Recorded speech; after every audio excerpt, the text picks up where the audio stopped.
Alright guys, welcome to the Legendary Banner predictions for what the heck? Why is Noir there? Okay, there we go. Welcome to the Legendary Banner predictions for October 31st of 2018. So we do this every single month if you're new to this, and the idea is that we take a good educated guess based on previous patterns onto what we can expect for the coming Legendary Banner. Legendary Banners so far have increased in quality since their debut due to new heroes and seasonal heroes both also increasing in quality due to the fodder they have, the good value you get from them just for the amount of orbs you spent.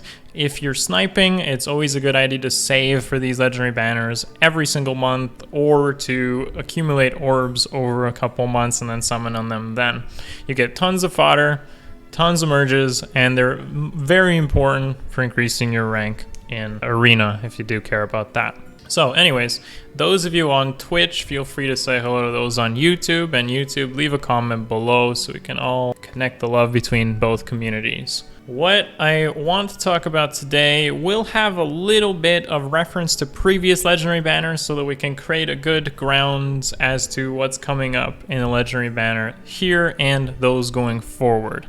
So I'm going to go through a couple of pattern changes, or oddities as I call them, from previous banners and the one that just happened, and then we're going to incorporate it into the rules and be able to define what should be coming up in this month's Legendary Banner. Now, I don't always get everything right. I've never 100% aced predictions, but generally speaking, I always get over 66%, 70% accuracy, up to 80 and even 90 on one of them. Look at this as some way to give yourself a good idea as what to expect or what to save for.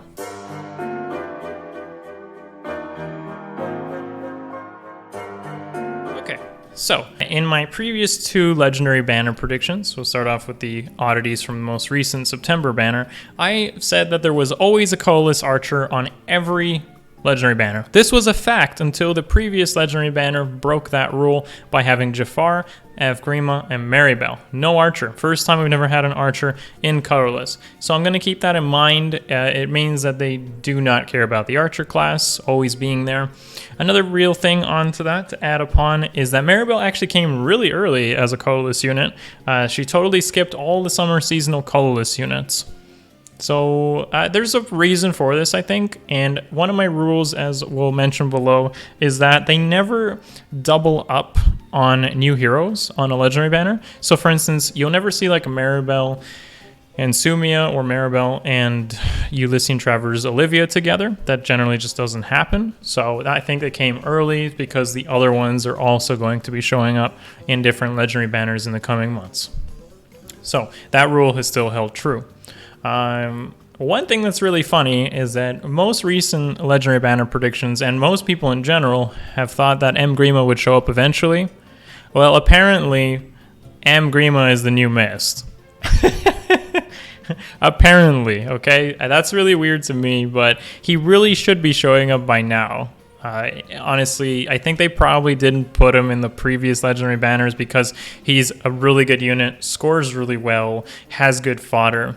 Now, with the new 180 BST units, both Tiki and Mur being released, he's lost a little bit of value, so expect to see him as one of my predictions later on in this video. Spoiler alert. And one other really weird thing was that Bike shared with Legendary Hector again. Now, it seems weird, but what I've come to actually notice from the Legendary Banners, especially in the most recent months, is one of the new rules that I'm going to add upon two Legendary Banner predictions. And that is that we've had a CYL hero on every Legendary Banner for the past couple months. I believe the last time we didn't have a CYL hero was back on Ryoma's Legendary Banner, but they've consistently showed up on most of these. It's kind of like their filler choice, like Brave Lynn, Brave Lucina, Brave Ike. Poor Brave Roy. Poor Brave Roy. But yeah, CYL heroes tend to show up, and the CYL 2 heroes will likely replace the CYL 1 as the filler choices coming up in Legendary Banners. I do not think that's yet, but we'll get to it when I think that that will happen. What has also been a consistent thing to realize is that typically the new Legendary heroes that are completely new tend to share with pretty bad or poor fodder choices. And I think this is because Intelligent Systems wants to decrease the quality of fodder and not give you so much value by riding the hype of a brand new hero. So take Ryoma, Legendary Ryoma, for example. He debuted with Sigurd and Young Tiki, which speed smoke is whatever at this point. Close defense is still not really the greatest skill in the A slot. And then Young Tiki literally has like no fodder other than Breath of Life, even though she might be popular. And I think that comes down to them putting popular characters with new heroes rather than them putting good fodder options. Now, if you actually look at Ryoma's rerun, he had some pretty good options for fodder. I don't actually remember what they were off the top of my head, but I remember the reruns tend to always or generally have really good options for fodder. So it's always a good idea to be patient when a new legendary hero debuts, and especially since that fodder tends to not be as good. Like if you look at, Ryoma had Waitiki, Lucina had Azura, and most recently legendary Tiki. I think Legendary Lucina, sorry, was Azura. Legendary Tiki had Micaiah. As you see, these are not always the best options that could happen in fodder, especially if you compare it to something like Nephany, who might have Wrath in the blue slot. There's just better options. So it's kind of like they're trying to balance that out. Micaiah also did appear again. Like I said, popularity seems to be the thing they go with on these reruns. So here's the rules, if you're not familiar with them already. Duplicates do happen. So those are the brave heroes, because they're just popular. Colorless, because there's not a lot of options. Sigurd and Micaiah, because they're popular. So as you can see, popularity seems to be the reason that they rerun 5-star exclusives on these. And on that note, there's only 5-star exclusives on Legendary Banners. Don't expect to see any 4 stars or 3 stars here. We're not going to see Soth. We're not going to see Libra. We're not going to see Legault. They are in the permanent pool as 4-star options, and you'll likely pull them anyways while going for something like this. Sylvia as well won't show up. Sorry guys, but at this point, I really don't think Mist will ever happen. She's not popular enough, even though she's Ike's sister, and yeah, she's just doesn't have any fodder at all. That's good. I guess Recover Plus. Poor Mist. Maybe she'll get a preference weapon. Okay, so for Legendary Heroes, every single banner, this will not change. It will always be 1 Legendary Hero per color, and I don't think they'll ever change that. The units most recently added have not shown up on Legendary Banners, so for example, don't expect to see Legarn, Levitine, or Hellbindi anytime soon. Again, don't expect to see any of the new Fates heroes come out as well from here. Flora and Ophelia, too soon. We'll see them, but not yet. They have decreased the amount of seasonals that show up on Legendary Banners. It used to be 4, now it's 3. Also, they don't double up on colors on these seasonals anymore. They used to, not anymore. So we can expect to see 1 seasonal on every color except 1 color. Okay, moving on. They don't double up on new heroes. Now I mentioned this earlier up there, which was Maribel was a little bit of a shock that she showed up early, but if you compare it to this specific rule, which still holds true, they just want to fill out these legendary banners in a consistent manner. Maribel shows up, allows Sumia to show up on the next one, or Olivia for example, and then the banner after it fills out the 3rd slot without them ever doubling up on 1 legendary banner. Also, it's not the same for seasonals, it's just specifically for new heroes. Okay, and legendary banners themselves, this is not the most strict rule, but it's a pattern that's kind of there to recognize. They tend to put like 2 physical units with 1 magical, especially when they're filling out things. So it's not, again, not the hard and fast rule. There's exceptions. There's been 3 physicals before. There's been 2 magicals and 1 physical, but generally speaking, this is because there's more physical units than magical units, and when I say magical I mean those that hit res, be dragons or tomes, and physical anything that uses a weapon like a bow. Well, bows are actually 1, but mostly swords, lances, and axes. Okay, so let's get into the legendary banner itself. First thing you want to realize is that there are a lot of red 5-star exclusives, and to this particular month, we'll have a red legendary hero, a brand new one. It is expected to be water because we know that water month is coming. And yeah, you know what? That's probably not a good thing because there's a lot of 5-star exclusives that are A, popular, and B, not so good in fodder because they're kind of old. So I don't expect to actually see any of the newer heroes coming on. And I've put a number right here to indicate how many new 5-star exclusives have come out since summer. And there's not that many. There's only 6. There's actually the least out of all the colors. We'll go into that in a bit. But yeah, that means that the new legendary hero is most likely going to show up with some poor choices. Now, when I think of a legendary hero that's water and is pretty popular, first thing comes to mind is obviously F. Corrin. There she is on the side there. Yes, F. Corrin. So F. Corrin, she's from Fates. I've chosen to give the female version instead. She doesn't have a Omega Yato situation yet. If she shows up as a Nornoble, though, there is a possibility she ends up being a red tome, because Nornobles did actually use tomes, and there hasn't been a legendary hero that uses a red tome yet. They've been swords so far. So it'd be interesting if Corrin is chosen to use a tome rather than her Omega Yato. More likely they want to go with the weapon that's more defining of her. But yeah, F. Corrin, water dragon, water type, and seems to actually be the right choice here. Now, a lot of people have said Frid as an alternative. I'm going to totally disagree with this because Intelligent Systems has chosen to make legendary heroes that sell. Good decisions. Safe decisions. A lot of people want Frid, but those are the vocal minority, I would say. And more people are most likely going to invest in a Corrin rather than a Frid. Personally, I prefer Corrin over Frid. Frid has like a total of 10 lines in book 2, and he's not relatable to me, and he's probably not relatable to most people. So, yeah, Corrin is more likely to be the thing here. Okay, moving on. The next one to show up, I would say, Elincia.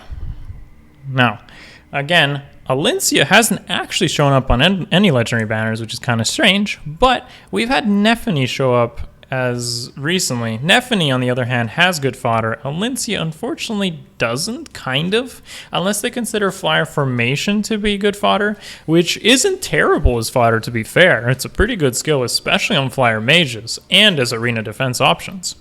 But the problem with Elincia, again, older unit, 5-star exclusive, pretty good unit, but another reason why I think it would be Elincia over anything else is to take advantage of the fact that we have red dual flyer as an option. So if, let's say, people who want to spend a lot of money don't care too much as the new legendary hero, well, they might look at Elincia and be like, wow, there's a really good red flyer over there with a preference weapon that scores as much as Sheeta. You know what? I'm going to pick up some of that good new fodder on the new legendary hero and add Elincia merges. Boom, red dual flyer. We just had it come out. And there you have yourself a good option in the red pool for merges, especially for high spenders. Most people might already have Elincia by now, but she's also very popular, and this is proven by the fact that she got a seasonal alt. Okay. And finally, our boy,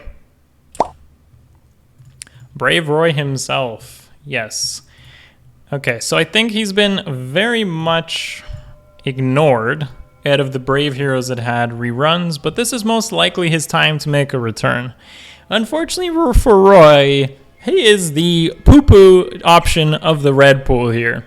And this happens a lot. It's like the Azura, it's the young Tiki, and yeah, the one Brave hero, the one CYL hero that shows up on the banner, my prediction here is going to be Roy. And people are going to ride the hype of the new legendary hero and then be disappointed by Roy as he shows up while pulling for it. He doesn't even have anything except Gale Force and Steady Blow, I think. So, oof to that. I guess you save 20k feathers summoning red in this situation. But yeah, I think he's due to show up on a legendary banner before they start rolling in the CYL2 units. And I don't think the CYL2 units will show up yet. So that pretty much covers red. It's going to be likely the least desirable besides the new legendary hero. And this trend has proven to be true the past couple of legendary banners. Okay, let's move down to blue. So, we know that blue, legendary Aphram is coming back, and blue is an interesting situation because it does have a lot of newer heroes. It has 8 since recently, And a lot of them are really good, actually. But the old ones are still there, and some of the old ones aren't so good. To be fair, I don't think we'll get any older heroes here. I honestly think we won't. We have the red going to take that pool. So, Legendary Ephraim, good. But unfortunately, he's kind of overshadowed now as a fire legendary hero choice because March scores better and because obviously Hector scores better. So, poor Ephraim, I haven't seen him in a while, but he's still a super good unit. Okay. So here's Sumia. With Sumia, this is based on what I said earlier. Maribel showed up, so I think they're going to complete that. They're going to complete that and make sure they don't stack on the new heroes themselves, but add Sumia as an option. Now, first things first, Sumia actually has decent fodder, so you might see this and be like, oof, but honestly, not so bad. Reprisal Lance is locked to her. It might end up being something we get down the road as a 4-star option to mode, or maybe some changes in 3.0, but yeah, the link skill she comes with is also amazing. She's got, I think, attack defense link, so that's really good as an option as well. And link skills are splendid, especially if you combine it with Legendary Lucina, or maybe we get new positional skills in the future. Good thing here. Our first seasonal will be Bridal Minion.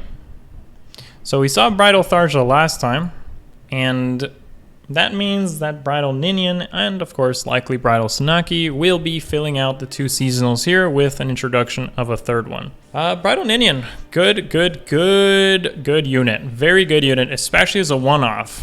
And the beautiful thing is these most recent dancers have actually started to come with good fodder options as well. So Bridal Minion comes with Fresh Bouquet, which is unique to her, and a very good weapon. And on top of that, Show Attack. 2 very good things that she has. Show Attack isn't exclusive to her anymore. It is on Leg Yarn, but it's still very good as a fodder option, especially if you don't intend to merge up Bridal Minion or use her for a Fresh Bouquet, which is great on a support unit. She can basically buff up other flyer mages on the team, buff up, go in mixed team comps, and she can be a blade mage herself and a dancer. So very useful hero as a one-off, and you don't even need to have good IVs because it's a support unit overall. I am very tempted if I see Bridal Minion to pick her up because she's personally my favorite dancer, but unfortunately I'm saving orbs until Halloween Niles and Halloween Mia return. Feels bad, man. Previous Legendary Banner had Corrin as a prediction there. Okay. Let's move on. Green. Believe it or not, green is always it's the most saturated when it comes to new things on Legendary Banners because seasonals and new heroes tend to be a lot of green as opposed to red, which I mentioned earlier. So new heroes that have been released are pretty much green. There's 9 of them since a month ago. But the old 5-star exclusives, there's only like 4 that haven't been run yet. And I don't expect those old ones to come back yet. So Legendary Lyn, that's a given. We know that's coming back. But more importantly, hopefully and finally, Grima. Is it his time? Yes, I think so. If he doesn't show up here, then I'm gonna assume he's the new Mist. Okay, I'm just gonna give up. This is the last time I'm gonna assume that male Grima shows up on a Legendary Banner. And the reason I say this is because Legendary Lyn is not as desirable as something like Hector. Even though she can take advantage of G dual infantry now and score pretty well, she doesn't stack up on armors, she doesn't stack up on Vengeful Fighter like Hector did from the previous month. And in the case before, I just don't think that, this is the time where he's going to fill out this banner properly. Of course, B. Sanaki is here as well. B. Sanaki will be our second seasonal and fill out that Bridals because Bridal Tharja was the one seasonal from last time. So 2 of these will be Bridal Minion and Bridal Sanaki, definitely from the same seasonals to finish that off. Snaki's really good because she comes with defense res link and she has a preference tome. She's not the worst unit, but the thing is that when it comes to her stat spread, she's a little bit worse than I would say Nino offensively, but as a enemy phase flyer, she's really good because of her preference tome and high res. Specifically against magic, unfortunately not so good against defense. That's what still Spring Camilla does. But most importantly, defense res link, give that to Odin, and you have 30 to all stats just from a positional skill on Odin. And this is your time to get it, along with Emblem and Lyn being splendid choices because of Vengeful Fighter, high scoring unit, War Dragons if you really cared about that, and Lyn herself being able to take advantage of green dual infantry plus speed tactic is still exclusive to her. So green, I think I'm most confident in. Emblem, show me that you're finally here or go away forever. Okay, last up is Colorless. So we know with Colorless that Evgrima's here again, but she won't show up next month. We know that next month in November, it will be a new Colorless. So this will be the last chance to get Evgrima before she goes away. The thing is with Colorless, they have really expanded the Colorless options, especially since the beginning of the year. So the only Colorless hero 5-star exclusive that hasn't been rerun yet for a second time is Takumi. And the reason I think Takumi will finally show up on here is because if anyone seriously wanted to merge up Evgrima, they likely already did by now to a high count. So she would officially become a poor choice when it comes to pulling for close counter here, which would be from Takumi. Takumi still has close counter, really good fodder option. Close counter is amazing on so many tanky mages, Merrick, you can give it to LA Lyn, Bowie, I think, like who plays with Bowie? You could even give it to Nino with Owl Tome and she could probably use it pretty well. But the point is, Evgrima, she only has red smoke. So when you compare it to that, anyone who really cared about Evgrima likely has her merged up by now. And this is the final hurrah for her and giving kind of like the better options in Colorless as a result of that. So Takumi would be here. Summer Noir. So Summer Noir, this is an interesting one. While I personally don't think that Summer Noir is the greatest fodder option, most people would think she is, and that's because of her skill of Infantry Rush. Now, Infantry Rush is kind of difficult to use, and I've talked about this before when she was released. It looks like it's a really good skill, but because of its positional requirements, it's not the easiest skill to use. It's as difficult to use as drive skills, which isn't hard, because all you do is enemy face, right?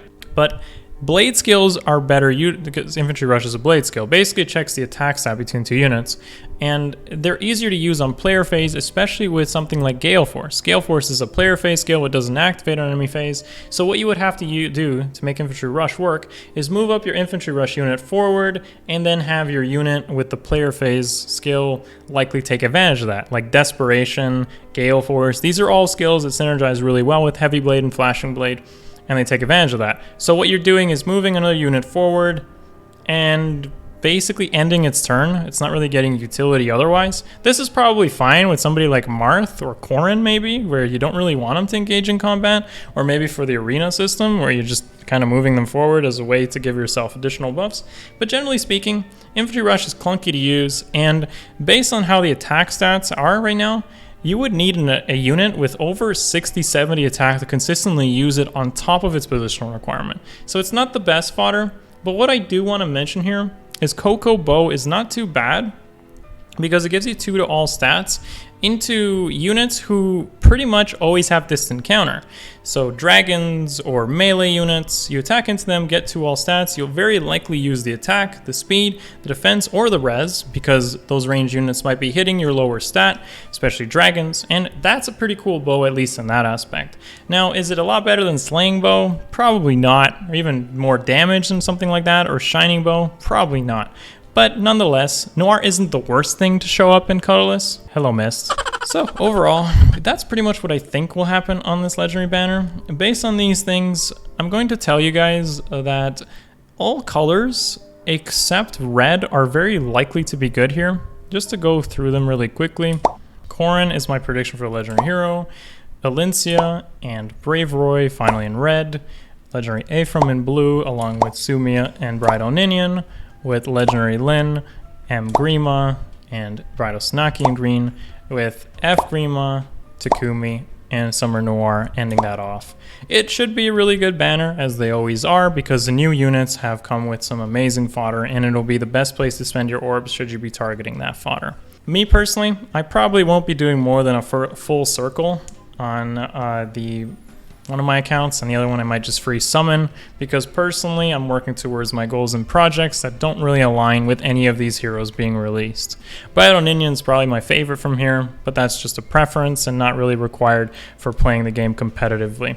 If you play it competitively, G-Dual Infantry, Legendary Lin, these are kind of the things to look for, and really good fodder options that might come out of that. Anyways, that sums up my Legendary Banner predictions for October 31st. Feel free to tell me in the comments below what you're most looking forward to in the colors. Maybe you have some patterns or predictions you want to also provide us with. Feel free to let me know. I'll take those into consideration, maybe in future Legendary Banner predictions. Some of you always have some pretty good ideas. And that's it for me today. If you liked the video, give it a thumbs up. If you're not subscribed to the channel, subscribe it up. Love you guys. See you in the next one. Peace.